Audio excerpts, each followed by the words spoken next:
G'day there, guys. Of course I know how to drive. You just put the Prindle stick into gear, right? It's Markee here, and welcome back to another episode of r/Am I the A-hole? Now, if you love today's content, I want you to sit back, relax, chuck a prawn on the Barbie, smash that like button, and tell me what your opinion is down in the comments. Posted by user, Why is all the weed gone? Titled, Am I the A-hole for smoking in my house around a pregnant woman? I, 24 female, am roommates with another guy from college, 21 male, for about 2 years. We're both really chill and have never had any problems. We both stayed away from hard drugs, but we do drink alcohol, smoke cigarettes, and smoke weed. We've hosted some wild parties in this house. We don't host parties since Aunt Rona came to town, but we both continued to smoke cigarettes and weed in the house. Neither of us had a problem smoking anything indoors, and neither did our landlord. It's a crazy college town. He wouldn't have got any tenants if he said they can't smoke inside the house. Problem came in the form of his pregnant friend about a month ago. He said that she got evicted and that she was jobless and needs a place to stay for a few days urgently. I agreed. Obviously, we both stopped smoking inside the house. It was just for a few days, so I did my best to make her feel comfortable. But the more accommodations we made for her, the more she asked for. She didn't like when we played music or TV, as she was a light sleeper and gets headaches easily. The smell of meat makes her nauseous, so we can't cook or eat meat inside the house. Me and my friend just went to the roof when we felt like having a smoke. Days became weeks, and I asked him when she was leaving. At this point, I'm getting annoyed at not being able to do what I want in my own place. He told me how he is telling her nicely to leave without saying get out, but she keeps either begging for some more time or starts crying and he backs out. Weeks became a month and I had enough. Since yesterday, I have started smoking inside the house. I mean, it's not like I deliberately light up when she's in the room. Ashtray is by the window, so I sit there and smoke when I want. If she's in the room, I just give her a heads up and then start smoking. I've also started watching Netflix on the TV when we don't have classes and started cooking meat in the house again. Yesterday night, she yelled at me about how much of an inconsiderate tramp I was, and I reminded her that it's my place, and unless she's paid rent that I didn't know about, she doesn't have a say in what I can or cannot do. My roommate is really nice, and he tried his best to help a friend out. He isn't the father. But even his patience is wearing thin, and he supported me. We aren't going to throw a homeless and jobless pregnant woman into the street, but I am also done making adjustments to my way of living for someone who doesn't even pay rent. She can find a way to be okay with how me and my roommate live, or she can find another place to stay. So, am I the a-hole? Personally, I don't think so. I think everyone's going to make arguments saying that everyone sucks here in this situation, but if you've made accommodations for someone for days that turned into weeks, and you can't live the lifestyle that you're paying to live, well, then I can't blame you if you've gotten to the end of your tether and you go back to the lifestyle that you're leading. You have no obligations to meet with this woman. She has overstayed her welcome. You can go back to living the way you want to, because it's not your problem anymore. It really just isn't your problem. She either finds a job and gets paid, or she leaves and goes and finds family or parents that will support her. Not the a-hole. Everyone sucks here. She needs to stop taking advantage of the situation. Y'all need to be real blunt with her and give a specific deadline. And you need to stop behaving in a passive-aggressive way because you're frustrated. I get it. You should be able to do what you want in your own space. But this isn't something that only has an impact on you, and you know that. Don't be childish and harm the baby because you're fed up. Tell her exactly when she needs to be out by. Agreed. Give her notice and hold her to it. She has overstayed her welcome, and if you're not quick, she'll be bringing a newborn back to your home. Not to mention the fact this passive-aggressive smoking is doing the most actual harm to an unborn baby. Get assertive and throw the leech out. Don't poison her baby while trying to literally smoke her out. Yeah, as far as cooking meat and watching TV, I feel OP can do these things, but smoking around a pregnant woman, paying rent or not, and you're an a-hole. An uninvited pregnant a-hole can't dictate how the OP acts in her own home. No, dude. Yes, she's the a-hole in general, but OP should know how to be a polite smoker. I smoked for around 17 years. Tainting my lungs was my choice. But children, pregnant people, and non-smokers in general should be upwind so they aren't breathing it. And smoking inside is gross anyway. Yes, I only smoked outside. Exceptions were made when it was -40 degrees Celsius/Fahrenheit. Then I'd smoke in the basement bathroom with the exhaust fan and window open, unless the window was frozen shut, and spray this stuff that was designed to help remediate homes after a small fire. And OP puts an edit in their post. Please read. Hey guys, we've decided to ask her to leave. Whether or not she has things figured out, she has to leave in a week. She gets recognized as a legal resident if she stays for 4 more weeks. And me and my roommate really don't want that to happen. I do feel like an ass for this, but not enough to house a person, plus maybe their baby, indefinitely. Posted by a guy that deleted his account, titled, Am I the a-hole for refusing to justify why I left my son's wedding early? My son got married a couple of days ago. I wasn't happy about it, and I'm sure he knew that, but I didn't say anything. I felt sick at the reception and had horrible stomach pain. My husband and I left, and my son seemed offended, though I told him that I felt sick. It got worse that night, and I went to the ER. I ended up having appendicitis and having to have surgery.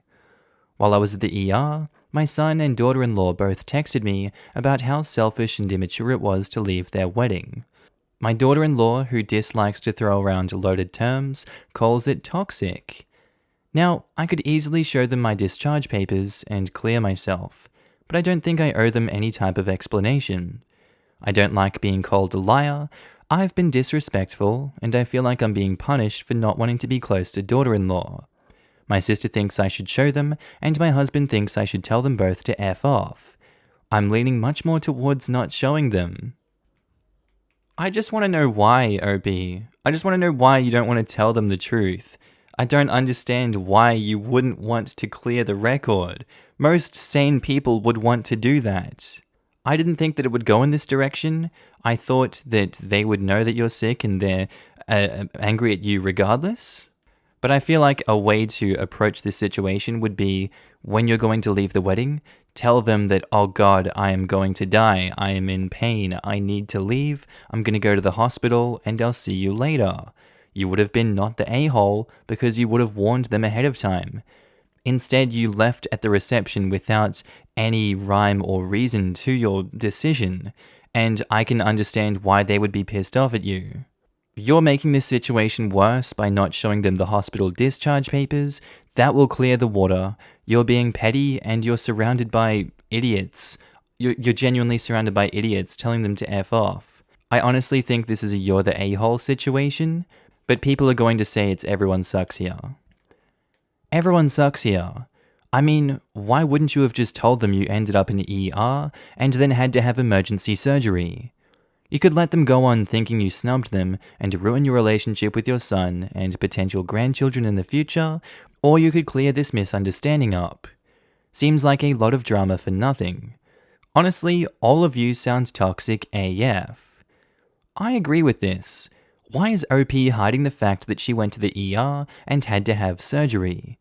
Seems like she's creating drama when I feel sick is the oldest excuse in the book to get out of something you don't want to do. I really wonder how respectful she has been to daughter-in-law and why she doesn't like her. Agreed. Why on earth would you just keep quiet about something as major as this? She had to have emergency surgery on her son's wedding day. That's a pretty big deal to keep secret from them. What a weird attention-seeking game OP is playing here. And I doubt it's the first time. I don't think the daughter-in-law chose the word toxic for nothing. You're the a-hole for game playing. You apparently made your dislikes so known, even without saying anything, that it was their first conclusion that you left early to show your displeasure. Now you are hiding pertinent information that could save the relationship. Not just them not being angry, but you reconciling after the blow-up, because you were self-righteously enjoying watching them put a noose over their own neck. I agree. If my mum left our wedding early, we would have said it was because she was being a self-centered drama queen.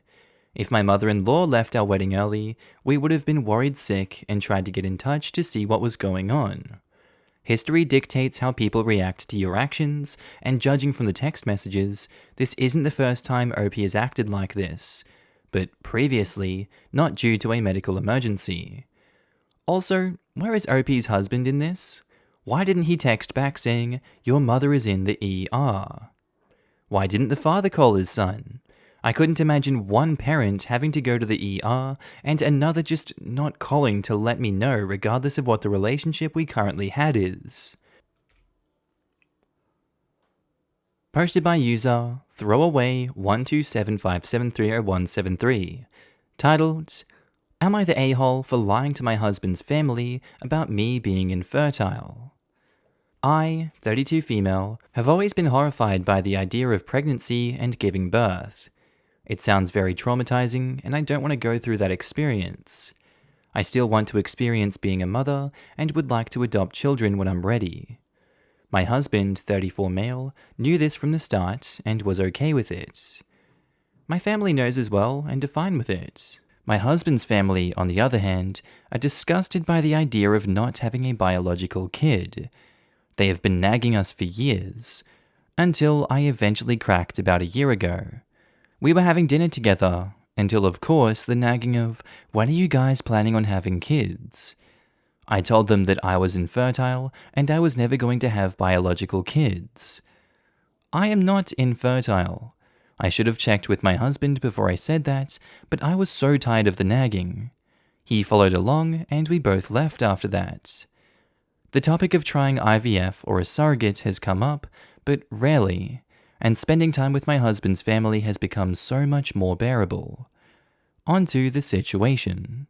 About 2 months ago, I accidentally got pregnant. I won't go into details. I saw a doctor and I was about 6 weeks in. I scheduled for an abortion just 3 days ago. At the time, my husband didn't want me to. Not wanting a bio kid was one thing, but getting rid of our child after I was pregnant was different for him. I told him I was sorry, but I'm not willing to go through pregnancy and birth, so I went through with it. The day after I got the abortion, I got a call from my mother-in-law. She screamed at me for lying to her and aborting her unborn grandbaby. I was really confused about how she knew. I later talked to my husband about it. He said he told her. He said he was upset at me for making him lie to his family, but my family got to know about everything. That it wasn't fair I was treating his family like a burden, and it isn't fair to them. They are allowed to know about my abortion if my family knows. We fought for a while, and he went to go stay with his mum for a few days so we could both cool down. Since then, I've also gotten calls from a few other of his family members telling me I was in the wrong. Now I'm starting to wonder if I was wrong for lying to his family and making him lie too. I'm wondering if making him lie without talking to him was unfair to him, and that I should have put more consideration into his opinion of the abortion. Am I the a-hole? I'm all for body autonomy, and you're allowed to do with your body as you will. You know, he can have a say in the abortion, I guess, but at the end of the day, it is your decision. This whole situation has spun so out of control, and you guys built up such a web of lies. You know, it's just natural for the family to be so upset at you guys when you had played them around so much. You were wrong for lying to his family and making him lie too. And by the sounds of it, there wasn't enough communication with your husband as to what you guys would do in the event of getting pregnant.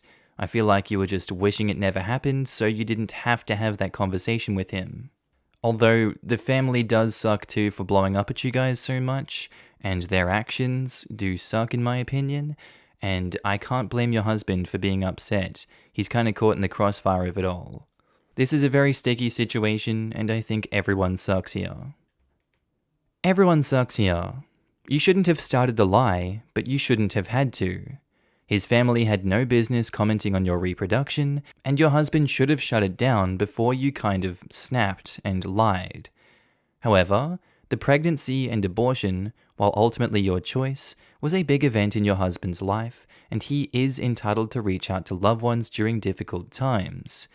It should have ended up with mother-in-law contacting you about it, but it's crappy of you to expect your husband to keep secrets about his life to support your lie. This is a sticky one, OP, and I feel sorry for your husband, but it sounds like everyone involved could work on boundaries. He knew that he was nuking the relationship between OP and the in-laws when he went to his mum on this, of all topics. There are other people he could have reached out to for support. This was a punishment. OP is not the a-hole, and with how he reacted and retaliated, I wonder how accidental this pregnancy really was. Like, did he confess the lie to Mummy months ago, and she was like, there was no way she would just abort. Just make sure it's an accident, and we will have what we want, and it will be too late for OP to do anything. Personally, the fact that he was happy you were pregnant is enough of a deal breaker for me that I would divorce him, as he has not heard your fears, and/or doesn't care about your fears. Either way, I would not stay to find out which. Make a clean break and let him find someone else who wants to carry his biological children. Well, OP clearly wants children, but doesn't feel able to go through a pregnancy or birth. It doesn't seem to be a choice, but a genuine phobia. That means she does have fertility issues and will struggle to have children naturally, even though there's nothing physically wrong with her lady bits. Now that she is pregnant, she decided to have an abortion to protect her own health. If her husband truly understood how she feels about it, and how traumatic going through pregnancy and childbirth would be for her, that's how he would have explained it to her mother. It's understandable that he might want to prioritize his unborn child, and it would be understandable if he decided that he wanted to end their marriage because of that. However, OP is making a perfectly valid choice to put her own health first. Plenty of women choose to end a pregnancy if they can't safely carry a child to term, and it's disingenuous to present OP's decision any other way. I don't think the previous poster was saying she's an a-hole for getting an abortion, rather for expecting her husband to lie about it and not go to his family for comfort. It's her body and ultimately her choice, but that doesn't mean others are not entitled to their own feelings about the fetus.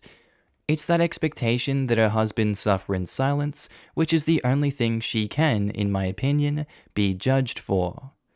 It's a very sticky situation, but ultimately, I don't think anyone owns the truth, especially when it impacts other people in question. Posted by user Sassy Yet Classy 98, titled, Am I the a-hole for kicking my husband out for the rest of the week because of what he said to our autistic child?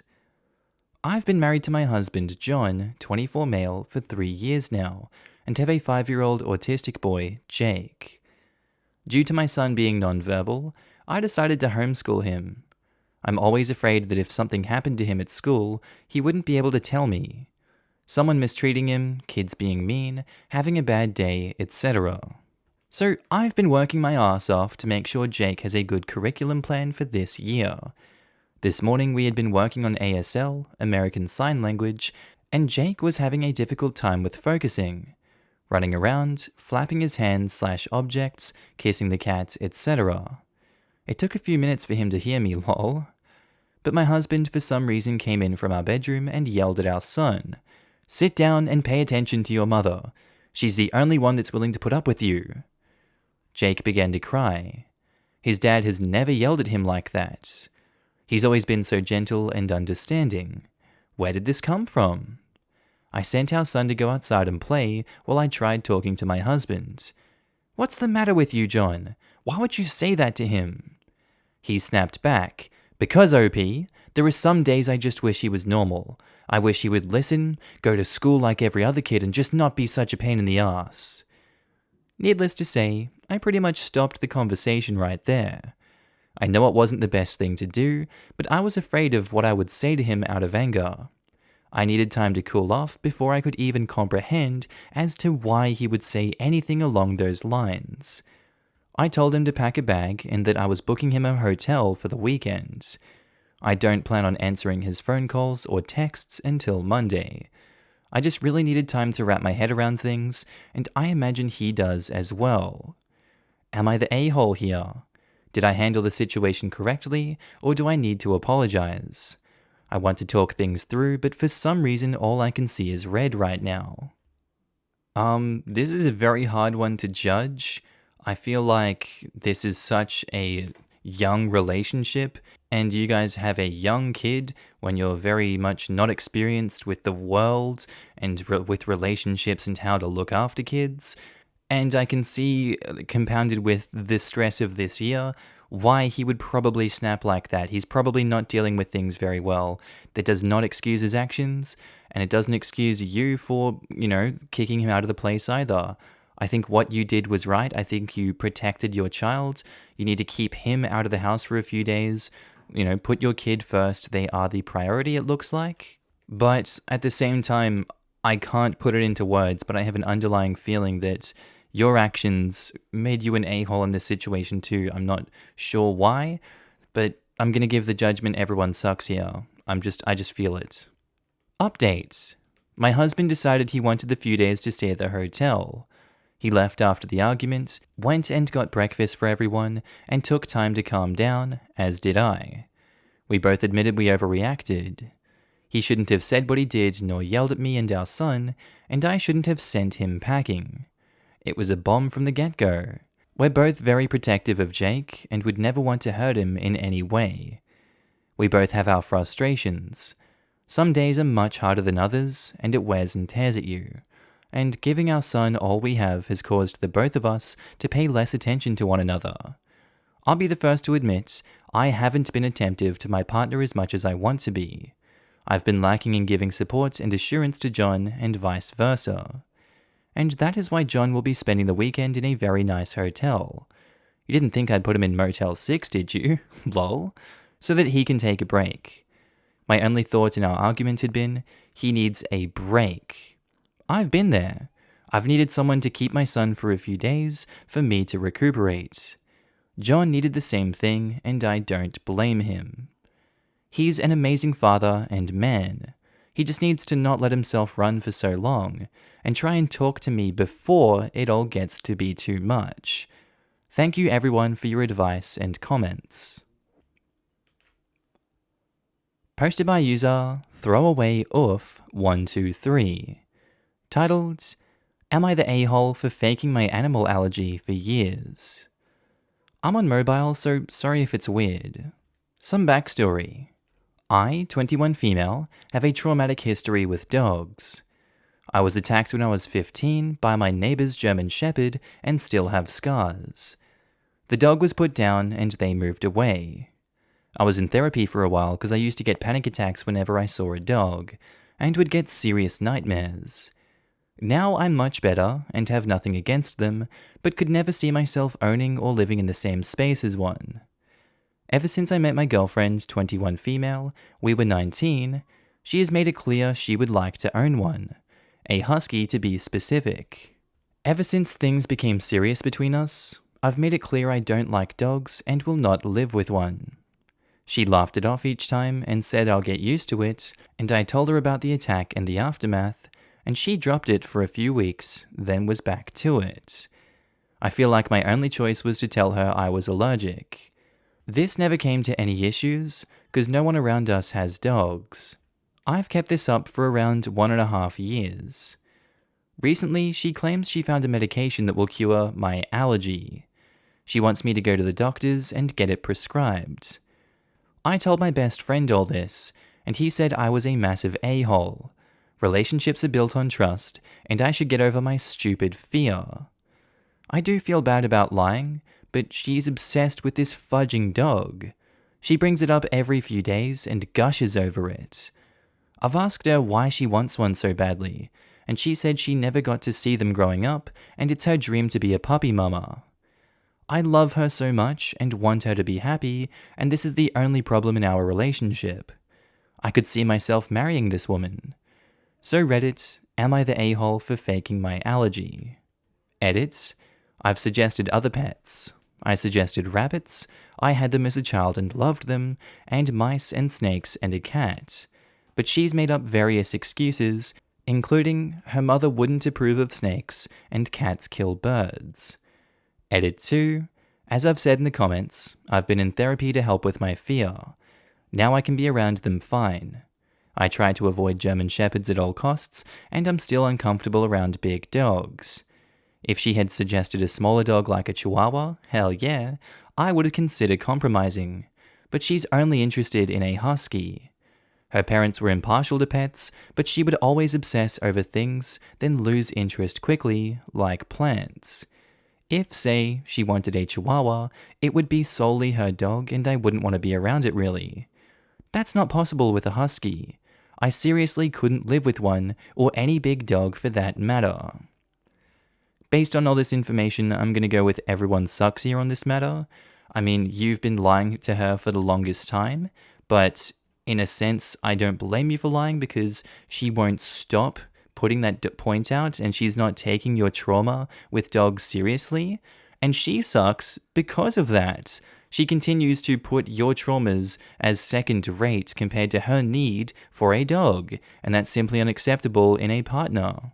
She's showing a genuine and serious lack of empathy for you, and you're finding ways to get out of explaining this to her, and I can only imagine the end game, the end result of all these lies, and all of this negativity festering between you guys.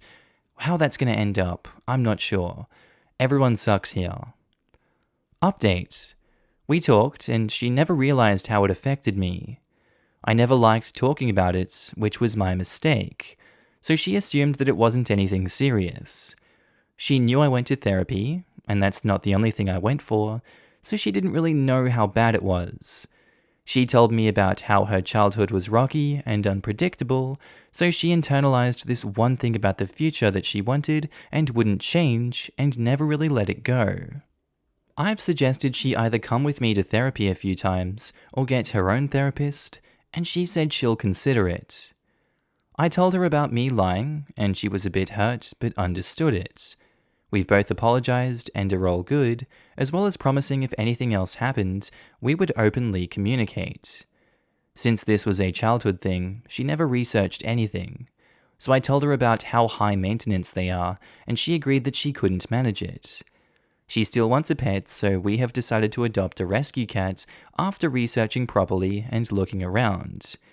If she wants to get a dog in the future, we're both going to reevaluate and see if we're in a position to do that, because she can't take care of one and I don't want one. By the way, I'm not an assertive person, and she would laugh it off before I told her, thinking that I was nervous or something. I truly believe she wasn't disregarding me harmfully, but unless you knew our personalities in person, or the dynamic, I don't think you can truly capture the essence of how we are. Okay, and I think that's where we're going to end today's episode, guys. As always, I do hope you enjoyed it, and maybe even learned something from these stories. Just want to say a quick shout out to my Patreon subscribers and my channel members. You guys should be on the screen right now. If you do see yourself, I want you to give yourself a little pat on the back for being amazing and supporting me on this channel, this little journey we're going on the YouTubes. I really appreciate it, and you guys enabled me to do all this amazing work. So if you do see yourself, I love your face and I'm happy to see you. Also guys, if you want to pitch in your own support, you don't have to, but channel links are down in the description below to support the Patreon, the channel membership, whatever you want to do. It's kind of like tipping me if you feel like I'm doing a good job on this channel. I will be opening up avenues for content on those in the future. Just right now I'm kind of bogged down and stuck in Ireland, but you know, it is what it is. Anyway guys, with that said, I do hope you have a wonderful day today. Whatever you're up to, I'd love to know down in the comments below.